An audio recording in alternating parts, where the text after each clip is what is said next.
Greetings! Greetings, magical people. Welcome to the show. My name is Salazar, and today we're playing Magic the Gathering Arena. Let me show you what we are playing today on Tribal Week, Kaldheim Tribal Week. We're playing Tribal Elves. Wait, can't I? Yeah. Get away. Yeah. Okay, good. Tribal Elves. I've seen a bunch of these decks on the ladder right now. And I think a lot of people are playing some cards that I'm going to mention in a while that I don't think are the right fit. I think Elves isn't a mid-range deck. It shouldn't be. It should be a small, weenie, aggro deck that has some interaction with the opponent, but mostly just covers the board with little elves and overpowers your enemy by going wide around their big creatures. So how do we do that? Let me talk you through it. Tajuru Blightblade is a 1/1 with Death Touch. Great to start the game, able to block anything and kill it, including one of those giant squids that Sultai Ultimatum players love so much. Wildwood Tracker is a 1/1, but if you control another elf or another non-human, you get to pump it by +1/+1. So it's technically a 2/2 for 1 mana. We're off to a great start with the little 1-drops, and then hopefully on turn 2 you'll get Elvish Warmaster. Now Elvish Warmaster is, I think, one of the best cards in this tribe right now. Whenever another elf comes into play under your control, Elvish Warmaster creates another 1/1 elf, which is really, I think, the biggest engine in the deck. As soon as the Elvish Warmaster comes into the battlefield, your opponent knows they gotta deal with it, or they're gonna be swarmed by little 1/1 elf warriors. And the best part of it, I thought it was a legendary creature, but it's not. It's not a legendary creature, so you can have multiple Elvish Warmasters on the board. If you play a second Elvish Warmaster, the first one creates a token, and then the token makes the second Warmaster create another token. It's a neat ability. The 7 mana thing where you give your elves +2/+2 and Death Touch. Hey, it seems cool. I've never had to use it. Usually, usually by that point, the game is mostly over. If you're somehow stuck in a what's the word? I forgot the word. I'm blanking out. I am blanking out, people. Stalemate. That's the word. If you're somehow finding yourself in a stalemate and you have 7 extra mana just lying around, hey, that's bound to do the trick. We also have Skemfar Avenger. Now, Skemfar Avenger is the only black creature in the deck, and it helps us draw cards. That's what it's there for. The 3/1 body is good, but mostly you want your elves to die around it so you can draw more elves. You can keep the elf machine turning. We also have Wildborn Preserver. Now, the artwork here is tricky because I always thought this was like a wolf or like a fox or something. It's an elf. There's a little dude riding on top of that big dog. And Wildborn Preserver is really good against rogues because you get to reach and block them out. You get to flash unexpectedly during their turns. And usually, Wildborn Preserver is the thing you get to pump during the rest of the game as you play other elves. Now we're gonna get into Canopy Tactician in a while.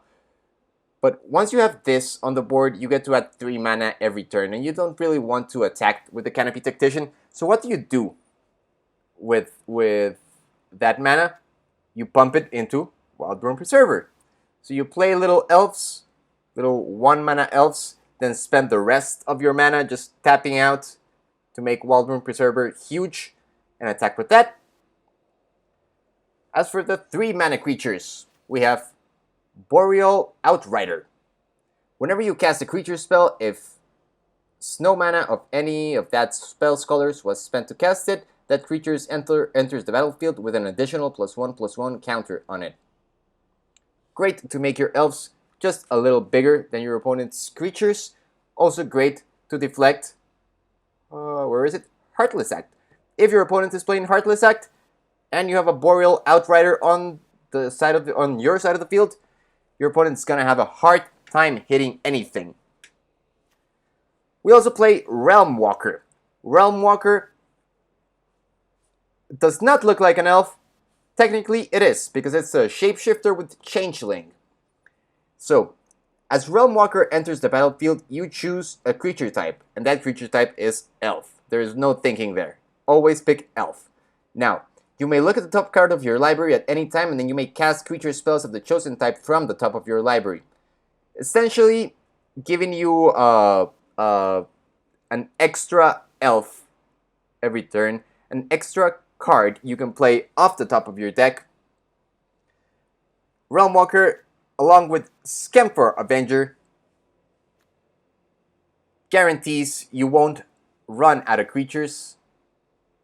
Hopefully you get to keep playing more and more and more stuff as your opponent kills it, kills the things. And the creme de la creme, the little cherry on top, Canopy Tactician. Now, I already mentioned why it's good having the 3 mana open, to be able to do stuff. But Canopy Tactician is also, I think, the best card, one of the best cards in the deck, because it pumps your other elves. So, this little 1/1, this little 1/1, these little 1/1s, they'll become 2/2s, and the rest of your creatures as well. They just grow bigger. So suddenly the little 1/1 army you had turns into a 2/2 army, doubling their power. Great card. Just finish any game. As for removal spells, I already talked about Heartless Act. It's really good against mostly everything. Eliminate, good against other things, cheaper things, lands, for example. Bloodchief's Thirst. It's a cheap removal spell that, if you have the mana lying around, you get to kill planeswalkers with. So that's what Bloodchief's Thirst is here for. Getting rid of Ugin, getting rid of any uncomfortable planeswalkers on your opponent's side of the battlefield. And we also have Crippling Fear. Crippling Fear, the Wrath of God, every aggressive tribal deck wanted, but they didn't know they needed. Crippling Fear reads, choose a creature type. Creatures that aren't of the chosen type get -3/-3 until the end of turn. So you cast Crippling Fear, you call out elves. Anything that's not an elf dies on your opponent's side of the field. Hopefully, if they are smaller than a 3/3 creature. If they aren't, you gotta Heartless Act them, or you gotta Bloodchief's Thirst them. But we got ways to deal with creatures. As for the lands, we are playing Snowlands. We have Snow Forests, Snow Swamps. We got green-black pathways. We got green-black snow dual lands. Not too many because they come into play tapped. But they help us power Faceless Haven. I've talked about Faceless Haven in my previous Tribal week decks, but Faceless Haven technically counts as an elf. It's a 4/3 creature with vigilance and all creature types. One of those creature types being elves, which means Canopy Tactician gives it +1/+1. If Faceless Haven dies, you get to draw a card with Skemfar Avenger. There's little like neat, cool interactions there that happen with Faceless Haven, but mostly it's better than having just an extra forest lying around. You know, if your lands can become a 4/3 creature, you're bound to do something good, especially after the Shadow's Verdict, the Extinction event, they killed all of your creatures. What's left behind? Faceless Haven to save the day. We also play 3 Agadeem's Awakenings. Agadeem's Awakenings get creatures back from your graveyard onto the battlefield. Also double up as a land, which is why I think Agadeem's Awakening is a better pick in this deck than, for example, Hunting Voyage. Now, I have a sideboard here, but the sideboard is actually to talk about the cards that I chose not to include in this build. Hunting Voyage reads, choose a creature type. Return up to 2 creature cards of that type from your graveyard to the battlefield. If this spell was foretold, return all of the creature cards of that type from your graveyard to the battlefield instead. When I first read this, I was like, oh my god, I can bring all of my elves back from the graveyard. But trying to play it, I realized this metagame hates graveyards. It simply hates them, and it's gonna cling to dust your graveyard. It's gonna Elspeth's Nightmare your graveyard. It's gonna exile creatures out of the battlefield. So I don't know. I honestly have second thoughts about even including 3 Agadeem's Awakenings. I think in the games you're able to cast them, they're gonna be really helpful. But that being said, I don't think you're gonna cast them in many games because of those pesky control mages messing up with your graveyard. Same reason why we don't play Return Upon the Tide. Return Upon the Tide says, return target creature card from your graveyard to the battlefield. If it's an elf, create 2 1/1 elf green warrior creature tokens. I mean, I already said why I don't think bringing back creatures from your graveyard is an optimal mechanic overall. Return Upon the Tide, sure, creates elves, but for 5 mana, if you want to bring back a creature from your graveyard and create a couple tokens, I mean, you might as well just be casting some other big creature, doing some other great thing. Herald Unites the Elves. Now, I'm actually on the fence about Herald Unites the Elves. It might be a good card, but I think we get to do everything Herald does with other cards. So the first ability, bring back an elf or Tivor from your graveyard to the battlefield. Well, we can just play a new elf out of our deck. Put a +1/+1 counter on each elf you control. Well, Canopy Tactician is there to give our elves +1/+1. Whenever an elf you control attacks this turn, target creature an opponent controls gets -1/-1 until the end of turn. Well, that's why we play all of these removal spells, so that we don't have to kill the creatures waiting for the 3rd turn in the saga. We can just do it right then and there. Same reason why we don't play Binding the Old Gods. Binding the Old Gods, great card for Sultai Ultimatum, for all of those ramp decks that need to cast something with like 9 mana value. But in this particular deck, Binding the Old Gods basically reads destroy target non-land permanent opponent controls, and you gotta do 4 mana. You gotta pay 4 mana to get that effect, which is a lot more than you'd pay to just cast Bloodchief, Thirst, Eliminate, or Heartless Act. You know, the second ability in the saga, the search your library for a forest card, completely irrelevant. By the time you hit 4 mana, you don't need the 5th, 6th, 7th land. and creatures you control gain death touch until end of turn. Yeah, okay, cool. But like, do you really need it? Last but not least, Harald, the King of Skemfar. Why aren't we playing the King of the Elves? Well, because Harald's ability reads, when Harald comes into play, look at the top 5 cards of your library. You may reveal an Elf, Warrior, or Tivor card and put them into your hand. You know what's better than doing that?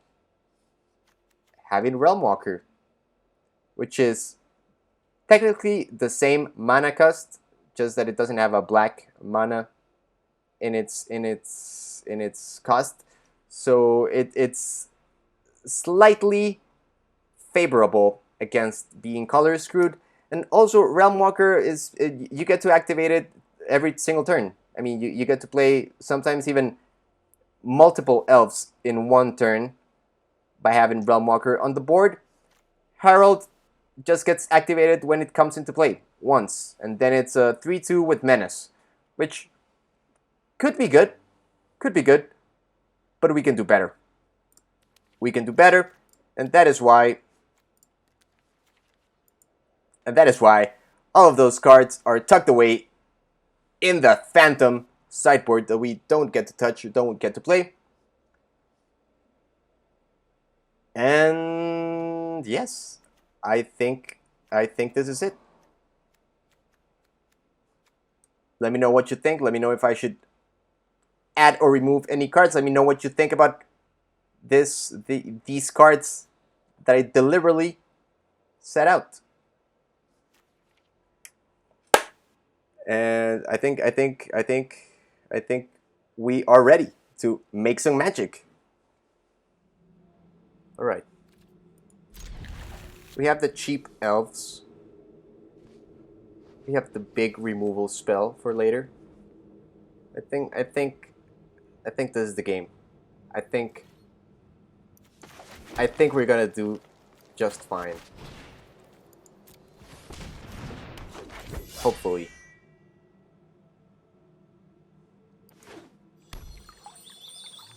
Okay, so far so good. They haven't killed my elf. They're just fetching for land, and they are a blue deck. Yorion. I guess it could be a white deck, but no, it's a blue deck. Called it. Anyway. Let's play Tajuru Blightblade so that it pumps the Wildwood Tracker.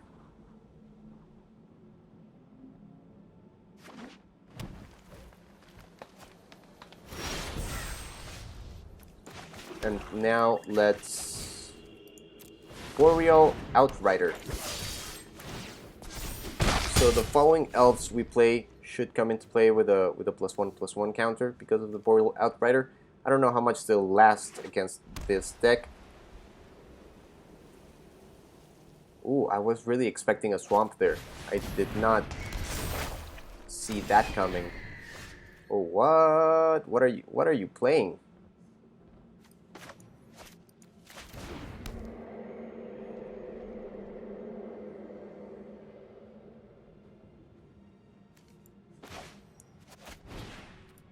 Let's go all in with the +1/+1 counter.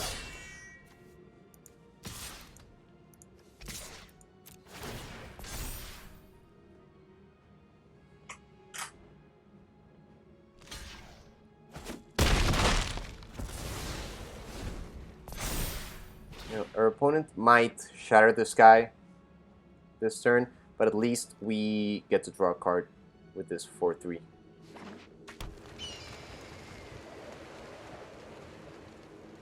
What?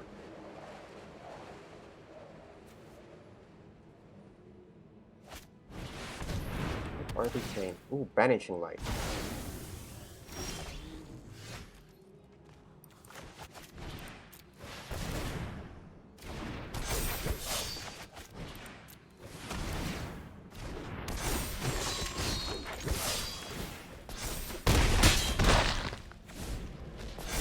So Banishing Light gives me confidence in the fact that they don't have like a board sweeper in their hand, or else they would have just used that instead of taking out my creatures one by one. Maybe it's just a bluff, and they have that board sweeper right there ready for me. But right now we have lethal on board, more than lethal. That's the nice thing about this deck, is it can go really, really wide. And I mean, even if they do have a sweeper, you get to draw 1, 2, 3, 4 cards. That's enough to get us back in the game. Ooh. Ooh. Elder Gargaroth. A 6/6 creature. So how do we play around that? We can give it -3/-3. So let's attack like this.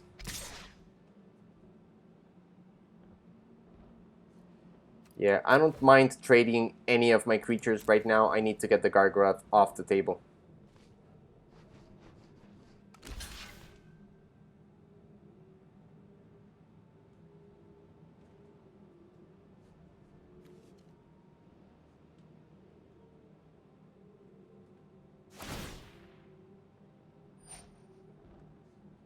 Ooh, I kind of wanted him to make the beast.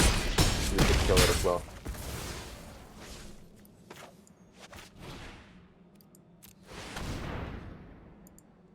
So every non-elf creature gets -3/-3. So goodbye, Gargaroth.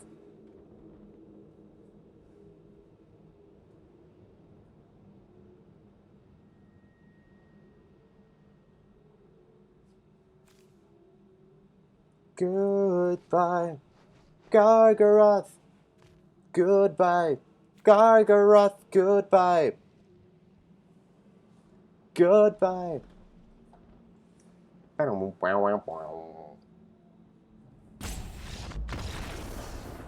We did it, guys. We did it.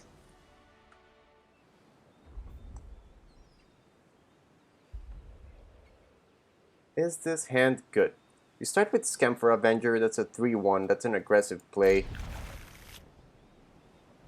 Then we can choose either Boreal Outrider or Realmwalker. If we have creatures to play, I think Outrider is the play. If we don't, then Realmwalker is going to help us find those creatures.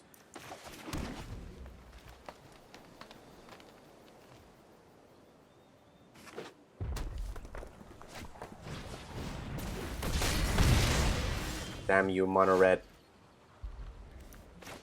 You're always there to torment me, to make me suffer. Why do you have to be so fast and so good?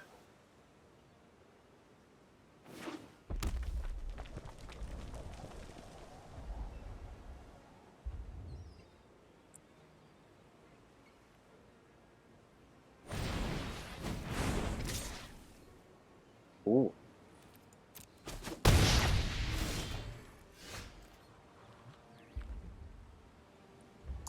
So what here do we... I think we should hold the Heartless Act. I know there's probably an Embercleave coming turn 4. So let's not kill their creatures just yet. Let's try to make them play something else and then kill that bigger, badder, meaner red dude. There's the big bad red. There he is.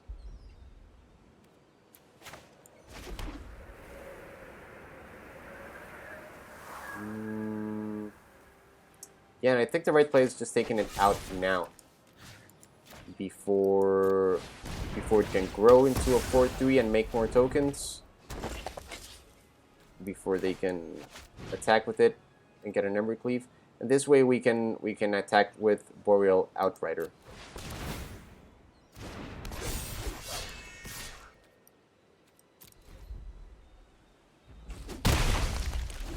Get them down to 14. That's a tough spot for them.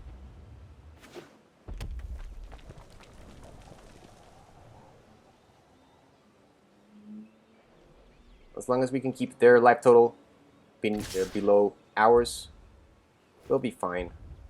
So they attack with everything. They're going to Ember Cleave the token.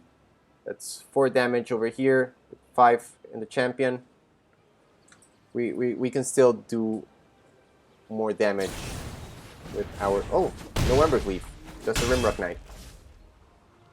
It's just a Rimrock Knight, guys. Nothing to worry about.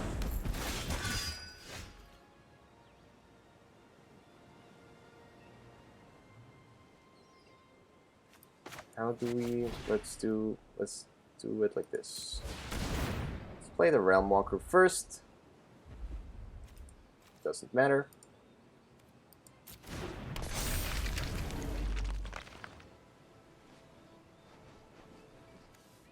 Kind of want to play that, but I shouldn't take a hit this turn.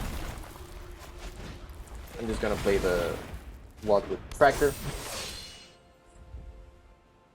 Now do I attack with everything? That's 9 damage. That's a big hit.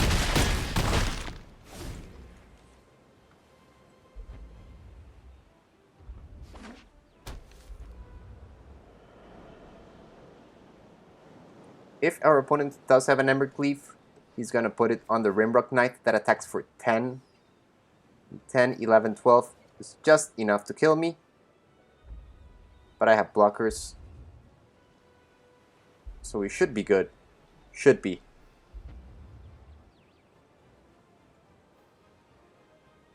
Should we? Yeah, we should. Yes, we are. We are good. Alright. Alright, alright, alright. There. No need to attack. I'm just gonna win. I'm just gonna win.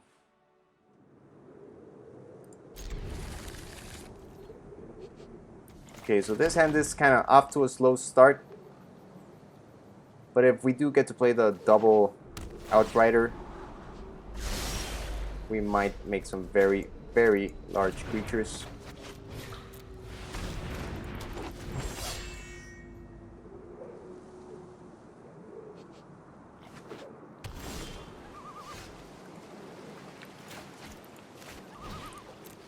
Keep that tapped as a land. You can play Wildborn Preserver during their turn. Catch them off guard. What are they playing? Dimir? It's not Rogues, right? No, it looks more control-y.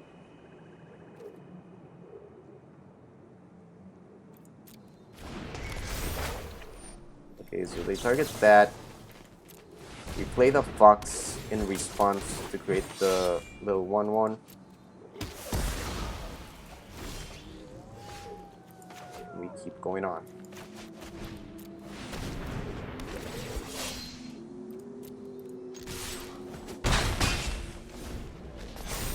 We need to find some lands in order to start pumping the Preserver.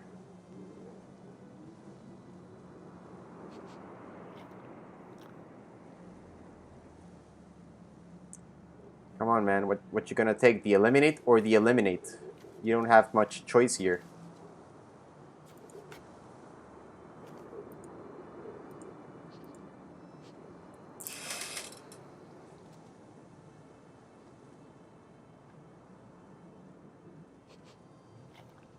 Hello? Are you there?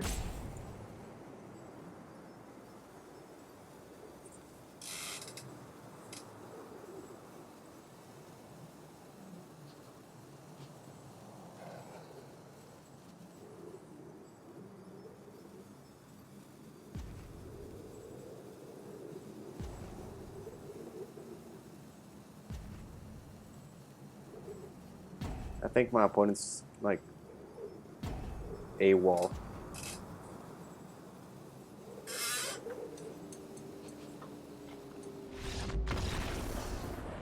All right.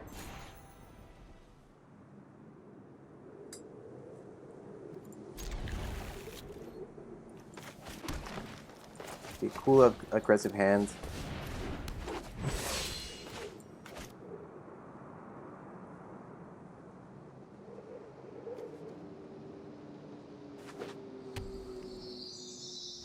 play Wildwood Tracker on the offense.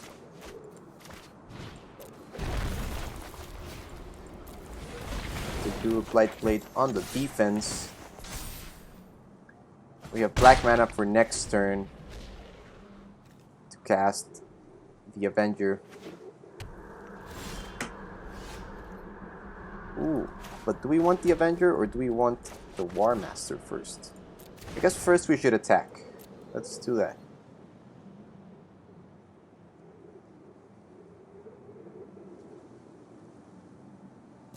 They're thinking about bone crushing me. Yep. There we go. Okay, so I'm not gonna trade that. And yeah, I think we do need to play the Elvish Warmaster first. So next turn when we play the Avenger, we get tokens.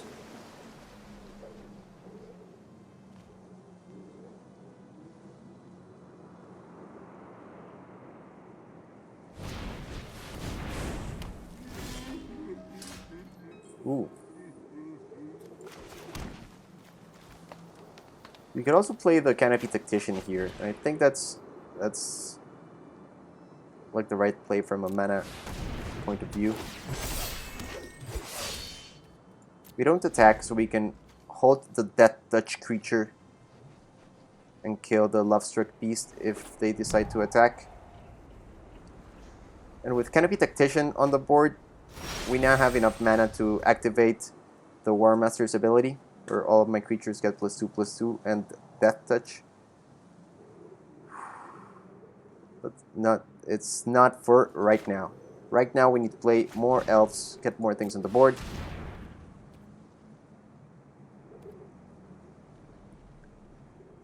We know this deck doesn't usually run any sort of sweepers, anything that would interfere with their own creatures. So we can safely start piling up things on the table.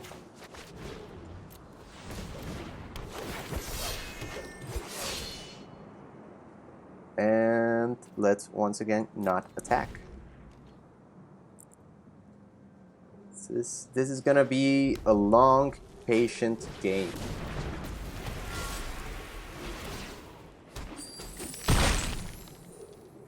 Ooh, they threw a dragon at me. That's awkward, because I don't got a way to deal with it.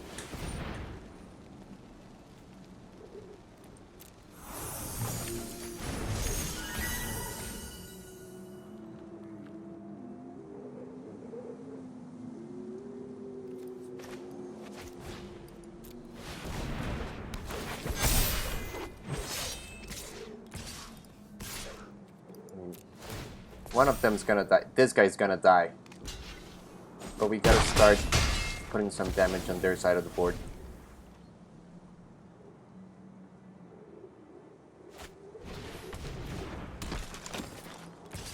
If we can keep making one token a turn, it doesn't matter if they're killing one token a turn.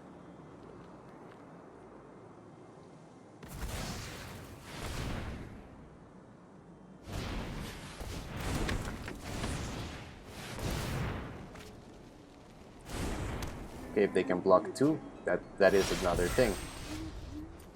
But we can activate the Warmaster. 1, 2, 3, 4, 5, 6, 7, 8.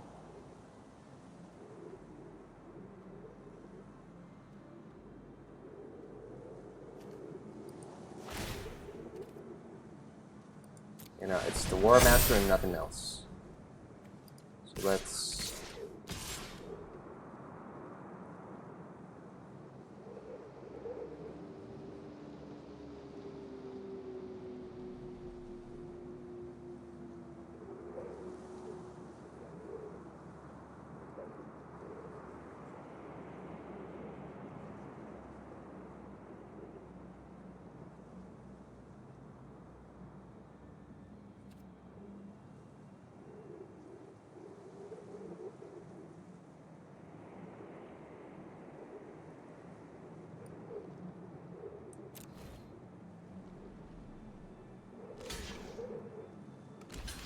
I was trying to think if I could attack with everything and somehow go through, but he's got enough blockers Just put those little guys in front of me.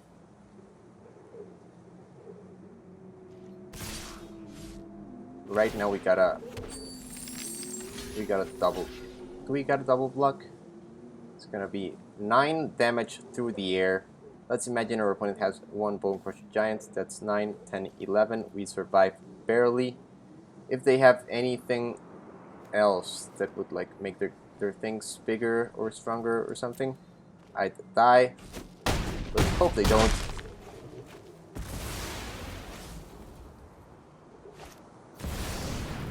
Oh, they have Alrund's Epiphany, which means I am dead. Good game, sir.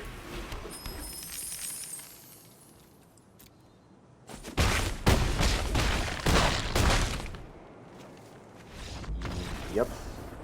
Yep. We are dead. Let's destroy Patovera 1978. Then we can call it a day.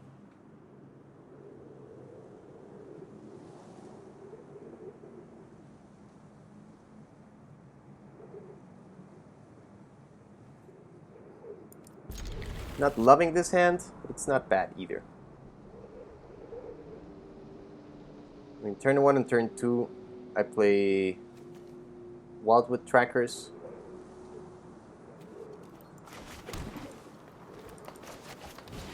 With the Agadeem's Awakening entering tapped.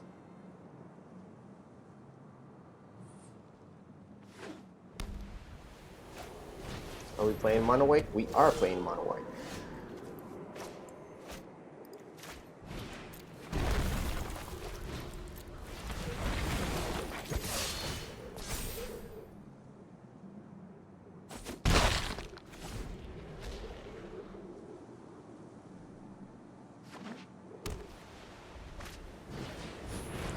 Another Seed of Life's Bounty and the Speaker of the Heavens. Okie dokie. Ooh, you fell right into my trap. Because Wildwood Tracker reads whenever it attacks or blocks, if you control another non-human creature, it gets +1/+1. So, looks like a 1/1. It's actually a 2/2. Don't underestimate it.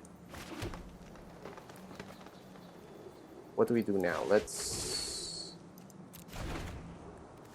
I actually think we want to eliminate this guy before the Seed of Life's Bounty can give it protection. Let's get it out of the way right now. The Avenger and the Outrider can wait.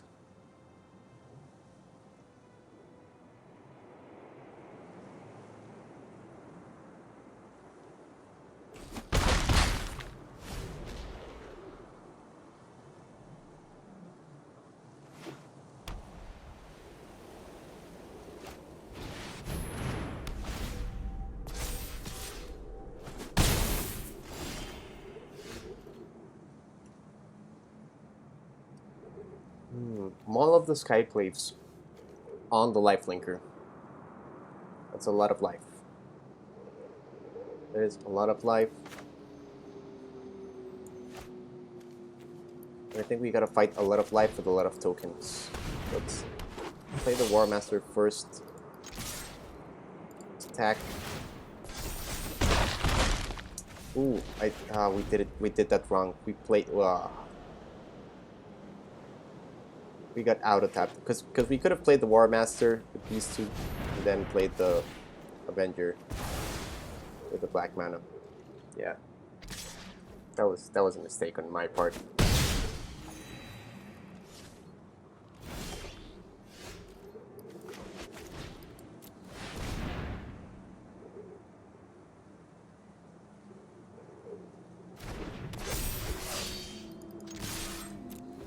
We can make our dudes even stronger now.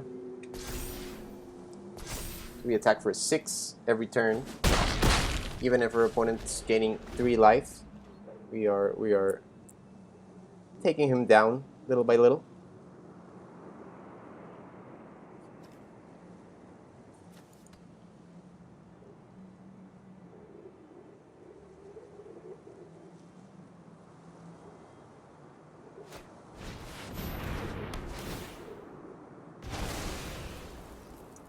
Canopy Tactician is gone.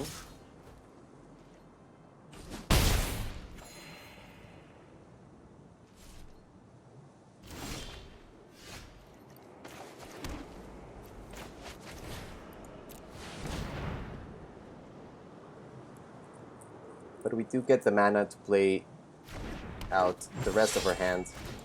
Skemfar Avenger comes into play with a +1/+1 counter because of the Boreal Outrider. Making it a little more... What?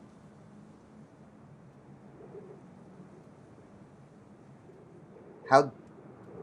Why didn't it...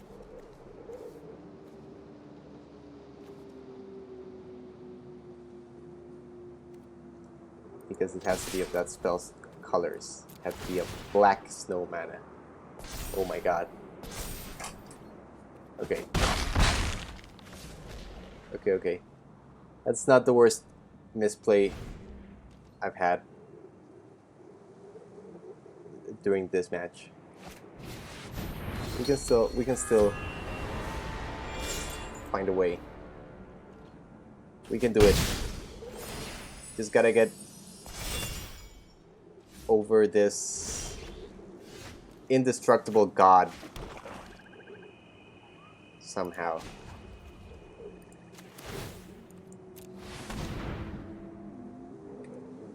And I think the way to do it is just attacking with everything.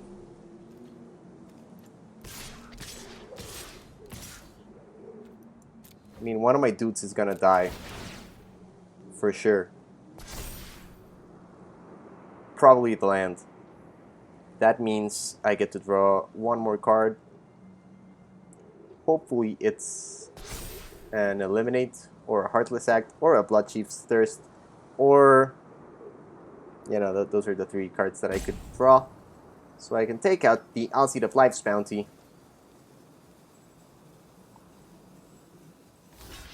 And if I take out the Alseed, I take out Heliod.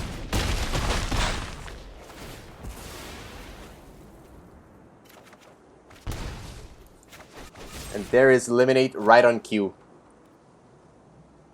Right on cue. That was a good top decking, wasn't it? That felt good.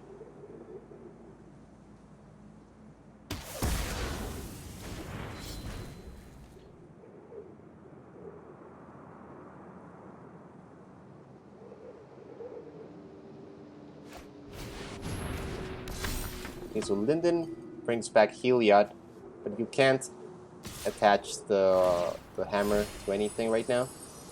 And I do have the blocker to prevent that. Do we need to prevent the damage? I mean, we're at 7. We're both at 7.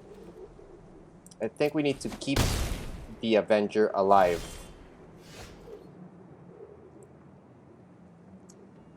And this turn... Yeah, this turn we attack with everything, and we win. There we go.